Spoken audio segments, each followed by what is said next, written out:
আসসালামু আলাইকুম এভরিওয়ান, আশা করি সবাই ভালো আছেন। তো দেখতে দেখতে আমরা টিউটোরিয়ালের প্রায় আমাদের লিকুইড যে বেসিক শেখার যে লিকুইডের যে সিনট্যাক্সের সঙ্গে পরিচিতির যে ব্যাপারটা নিয়ে আমরা আলোচনা করতেছিলাম সেটা প্রায় শেষ পর্যায়ে চলে আসছি আমরা। তো আজকে শুধু একটা জিনিস বাকি আছে এখানে, সেটা হচ্ছে দুইটা জিনিস যদিও, একটা হচ্ছে ট্যাগ ফিল্টার্স আর একটা আছে অবজেক্টস। যদিও এটা ফিল্টার্সের মধ্যে পড়ে না, এটা আলাদা এবং এটা একটা বলা চলে সমুদ্র ভাণ্ডার। মূলত এই অবজেক্টসগুলোর উপর ভিত্তি করে আমাদের এই যে আমাদের ট্যাগ ফিল্টার্স এবং অন্যান্য যে বেসিক সিনট্যাক্সগুলো আছে, আমরা এই অবজেক্টসগুলোর ভিতরে এই জিনিসগুলো আমরা ইউজ করব মূলত। তো আজকে টিউটোরিয়াল শুরুর আগে আমরা বিশেষ কিছু বিষয়ে কথা বলে নিতে পারি। সেটা হচ্ছে আমরা এ যাবৎকালে যেসব জিনিস দেখলাম, সিনট্যাক্স বা যত ফিল্টার্স আমরা দেখছি, তো এগুলা যে একদম পুরোপুরিভাবে আমাদের যে আয়ত্ত করে নিতে হবে তারপরে থিম ডেভেলপমেন্টে যেতে হবে, ব্যাপারটা আসলে সেরকম কিছু না। আমার এখানে উদ্দেশ্য ছিল থিম ডেভেলপমেন্টে লিকুইডের সিনট্যাক্সগুলো কীভাবে কাজ করে বা এরা কিভাবে সাধারণত থাকে বা এটা দেখতে কীরকম, এইটার সঙ্গে পরিচিত করে দেওয়া।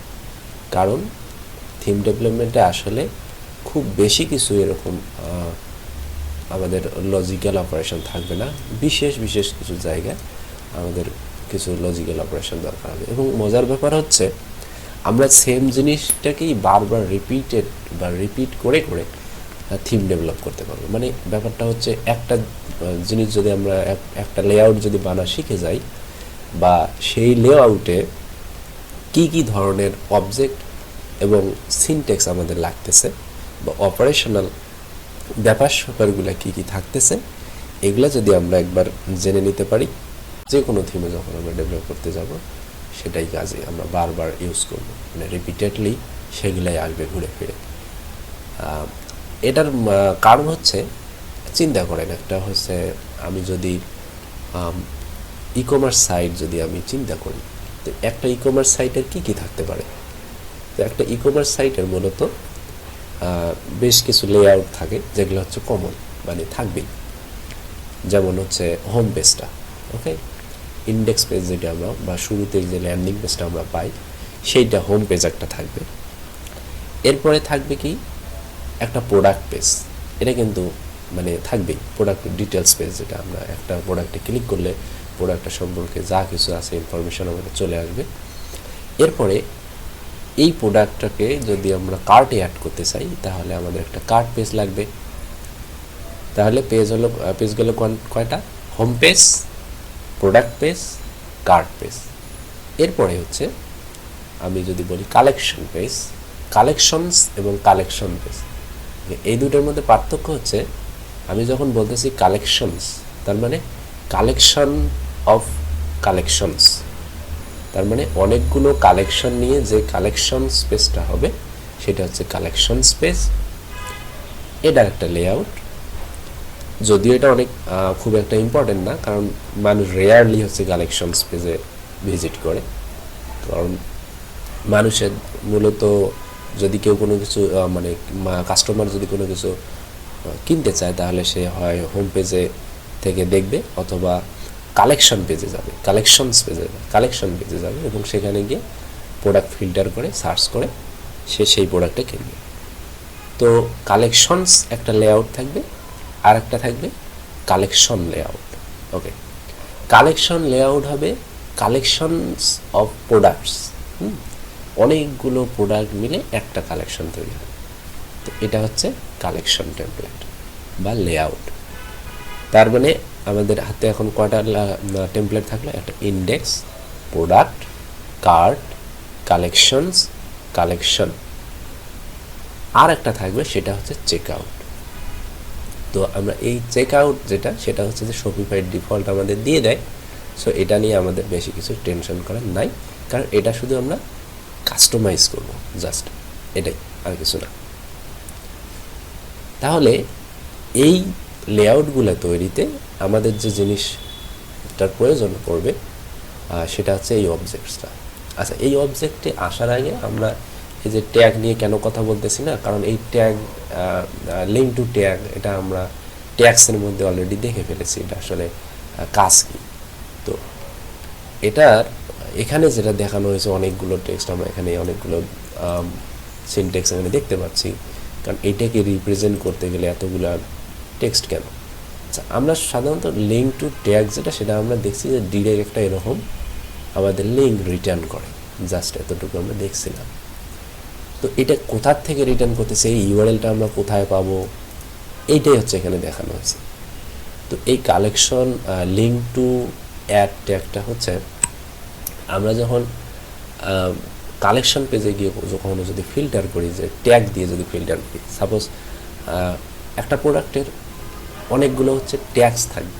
ওকে, আমি যখন বলতেছি ট্যাগস তার মানে অ্যারে অফ ট্যাগ, যেমন এই কালেকশনের আন্ডারে অনেকগুলো ট্যাগস আছে, বা ওই কালেকশনের যত ট্যাগস আছে সেগুলোকে কল যদি করি আমরা, তাহলে কালেকশন ডট অল ট্যাগস, মানে ওই কালেকশনে যতগুলো প্রোডাক্ট আছে সেই প্রোডাক্টে যত জায়গায় আমরা ট্যাগ ইউজ করছি সব ট্যাগগুলোর কালেকশন হচ্ছে অ্যারে হচ্ছে এটা।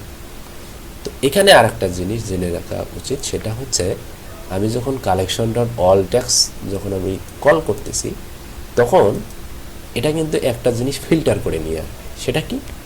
সেটা হচ্ছে যদি এমন তো হতে পারে একটা প্রোডাক্টের আমি যে ট্যাগসটা এখানে আমি দিলাম সেটা অন্য প্রোডাক্টের ক্ষেত্রে সেম ট্যাগও থাকতে পারে, তাহলে কি আমার সেম ট্যাগগুলো এখানে চলে আসবে?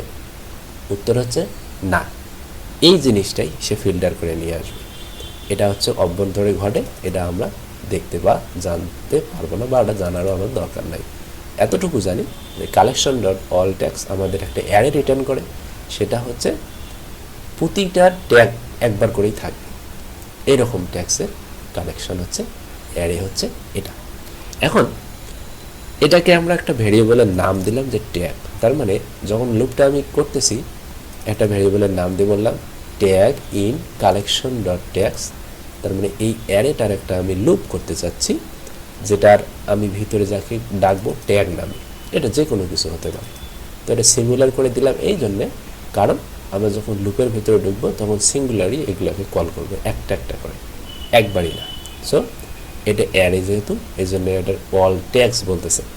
তো এখানে যখন আমরা এটা যখন এভাবে যখন দেখতেছি একটা সিনট্যাক্স এইভাবে লেখা, যদিও আমাদের এখানে স্বাধীনতা আছে যে কোনো একটা ভেরিয়েবলের নাম যে কোনো কিছু দেওয়া, কিন্তু তারপরও আমাদের এটা পরবর্তীতে আমাদের কোড পড়ার ক্ষেত্রে বা আমাদের কোড যদি অন্য কোনো ডেভেলপার যদি এসে ফিক্স করতে চায় তাহলে সে যেন সহজে বুঝতে পারে যে সে এখানে কী উপস্থাপন করতে যাচ্ছে। তো সেইটা সহজ করে দেওয়ার জন্যই মূলত আমরা এখানে মিনিংফুল কিছু ওয়ার্ড ইউজ করবো। যদি ফর লুপের বা লুপের ক্ষেত্রে যদি এরকম হয় অ্যারে থেকে যদি আমরা এভাবে লুপ করতে চাই তাহলে সেটা অবশ্যই সিঙ্গুলারই লিখতে হবে, মানে লিখতে হবেই এমনটা না, লেখা উচিত বলবো আমি।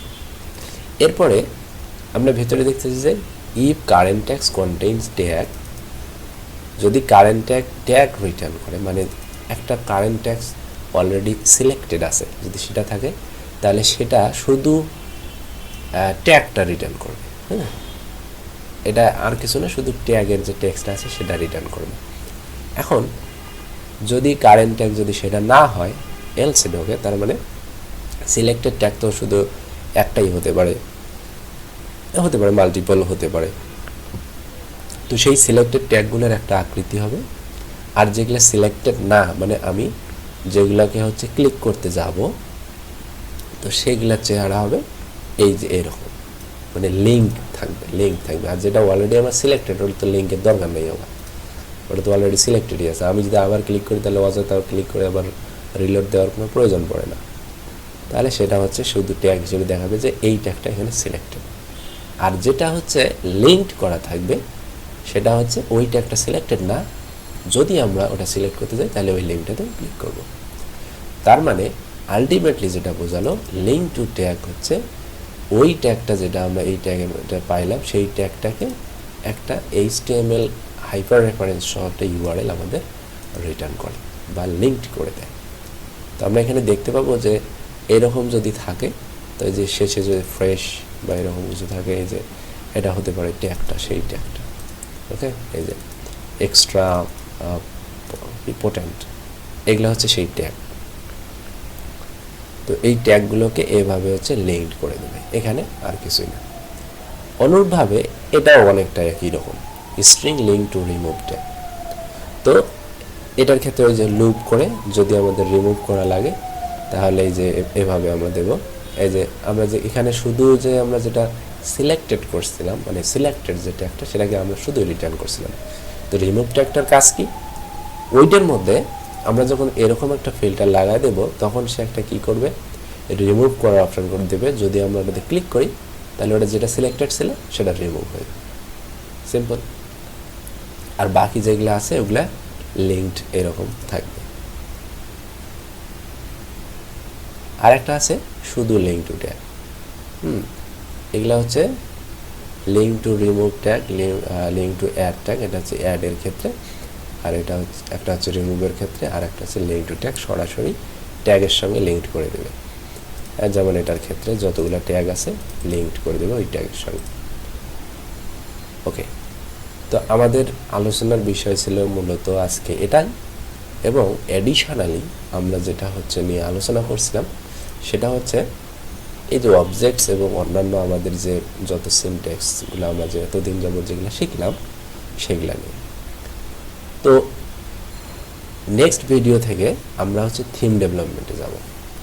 তো এর আগে হচ্ছে যে থিম ডেভেলপমেন্ট বলতে আমরা শুরু থেকে যে কীভাবে একটা পার্টনার অ্যাকাউন্ট আমরা ক্রিয়েট করব, সেই পার্টনার অ্যাকাউন্ট থেকে কীভাবে আমরা থিম কীভাবে আমরা ইনস্টল করব, এবং একটা থিম কীভাবে কাজ করে অ্যানালাইসিস করব আমরা থিম নিয়ে। এরপরে এই অবজেক্টসগুলো যেগুলো আছে, এগুলো হচ্ছে আমরা এখানে যখন আমাদের কোনো একটা লেআউট নিয়ে আলোচনা হবে, তো সেই লেআউট কিন্তু কোনো না কোনো একটা অবজেক্টসেরই অংশ, ওখানে ওই অবজেক্টসটা লাগবেই। যেমন প্রোডাক্ট পেজে আমরা যখন কাজ করব, তখন প্রোডাক্টস নামে যে আমাদের অবজেক্টটা থাকবে, সেই অবজেক্টটা নিয়ে আমরা কাজ করব। তখন আমরা এখানে আসবো, এসে খুঁজবো যে আমাদের প্রোডাক্ট অবজেক্টটা কোথায়। তখন ওইটা নিয়ে একবার আলোচনা করে তারপরে আমরা ডেভেলপমেন্টে যাব। এভাবে ওইখানে যেটা যেটা লাগবে সেই এখান থেকে এসে আমরা দেখে তারপরে ওইখানে গিয়ে সেটাকে কাজে লাগাবো। আচ্ছা, এখন এর মধ্যে আরও কিছু কথাবার্তা আছে। সেটা হচ্ছে আপনারা সবাই জানেন যে এই চ্যানেলটা আমার নতুন। আমি চ্যানেল নতুন কেন, মানে আমি লোকটাই নতুন ইউটিউবে। অ্যাকচুয়ালি আমি এর আগে কোনো ভিডিও কিছু বানাইনি। তো এটাই হচ্ছে আমার প্রথম, আমি জানি না যে শেষ কিনা। বাই দ্য ওয়ে, আমি যদি তো আপনারা দেখতে পাচ্ছেন যে এখানে খুব বেশি সাবস্ক্রাইব নাই। তবে আমি একটা জিনিস লক্ষ্য করছি, সেটা হচ্ছে ভিডিও যখন বড় হয়ে যায়, সাপোজ 15 মিনিটের যখন বেশি হয়ে যায়, তখন সেটা দেখতে মানে এক নাগারে সেটা হচ্ছে দেখতে অসুবিধা হয়ে যায়। তো তখন হচ্ছে যে অনেকটা ঘুমো চলে আসতে পারে, মানে অনীহা চলে আসবে। তো সেক্ষেত্রে আমি ভাবলাম যে একটু চ্যাপ্টার ওয়াইজ সাজায় দিলে কেমন হয়, কারণ ইউটিউবে এই সুবিধাটা আছে। কিন্তু যখন আমি দেখতে গেলাম যে আসলে চ্যাপ্টার্স আকারে সাজাতে গেলে কেমন হয়, তখন দেখলাম যে না, আমার চ্যাপ্টার তৈরি হয় না ভাই। কারণ আমার সাবস্ক্রাইবার হচ্ছে 1000 লাগবে, ওয়াচ টাইম 4000 লাগবে, এরকম 3-4টা রিকোয়ারমেন্ট আছে। তো আমি মানে মূল সার কথা যেটা, সেটা হচ্ছে যে আপনাদের এই সুবিধার জন্য আমি যেটা করতে চেয়েছিলাম যে চ্যাপ্টার ওয়াইজ আমি সাজা দেবো। কারণ থিম ডেভেলপমেন্টে হচ্ছে আমি যখন একটা থিম ডেভেলপ করতে যাব, কোনো একটা লেআউট নিয়ে কাজ করতে যাব, যখন একটা নির্দিষ্ট জায়গা পর্যন্ত যদি আমি ডেভেলপমেন্টে না যেতে পারি, তাহলে ওই ভিডিওটা শেষ করা যায় না। তাহলে সেই ক্ষেত্রে আমার কী করতে হবে, ওই চ্যাপ্টার ওয়াইজ ভিডিওগুলোকে সাজাতে হবে। তো এটা করতে গেলে আমার মিনিমাম 1000 সাবস্ক্রাইবার লাগবে। সো আমি মানে বলবো না এভাবে, তবে আপনারা চাইলে সাবস্ক্রাইব করে নিতে পারেন, তাহলে আপনাদেরই সুবিধা হবে যদি আমি চ্যাপ্টার ওয়াইজ সেগুলো সাজাই দিতে পারি। আমার জন্য সুবিধা হবে, কারণ অনেক বড় ভিডিও আপলোড করাও অসুবিধা। তো সেক্ষেত্রে একবার আপলোড করে সেটাকে যদি চ্যাপ্টার ওয়াইজ সাজানো যায়, সেক্ষেত্রে আমার ক্ষেত্রে ওটা ভালো হবে, সুন্দর হয়, এবং আপনাদের ওটা দেখতেও সুবিধা হবে আর কি। তো সেই ক্ষেত্রে যারা এখন পর্যন্ত সাবস্ক্রাইব করেন নাই, দয়া করে তারা সাবস্ক্রাইব করে নিতে পারেন। সেই সাথে একটা করে লাইক দিতে পারেন। তার মধ্যে যদি ভিডিও যদি খারাপ লাগে, তাহলে হচ্ছে ডিসলাইকও দিতে পারবেন। কিন্তু দয়া করে রিজনটা জানাবেন যে ডিসলাইকটা কেন দিলেন, কারণ আমি কিন্তু বুঝবো না আপনি কেন ডিসলাইক দিলেন, কারণ আমি তো বানায় যাচ্ছি, আমি তো নিজের মতো করে বানাচ্ছি। কারণ আমি বললামই যে আমি একজন নতুন এখানে, সো ভুল তো হতেই পারে, বা আরও সুন্দর করার অনেক উপায় আছে যেটা আমি জানি না, তো সেই কারণটা জানাবেন। তো আজকের ভিডিওটা থাকবে এই পর্যন্তই, দেখা হচ্ছে পরের ভিডিওতে। শপিফাই থিম ডেভেলপমেন্টের যে মূল জিনিসপত্রগুলো আমাদের লাগবে সেগুলো হচ্ছে আমরা সেট আপ করবো নেক্সট ভিডিওতে। তো সেই পর্যন্ত সবাই ভালো থাকবেন, সুস্থ থাকবেন, আল্লাহ হাফেজ।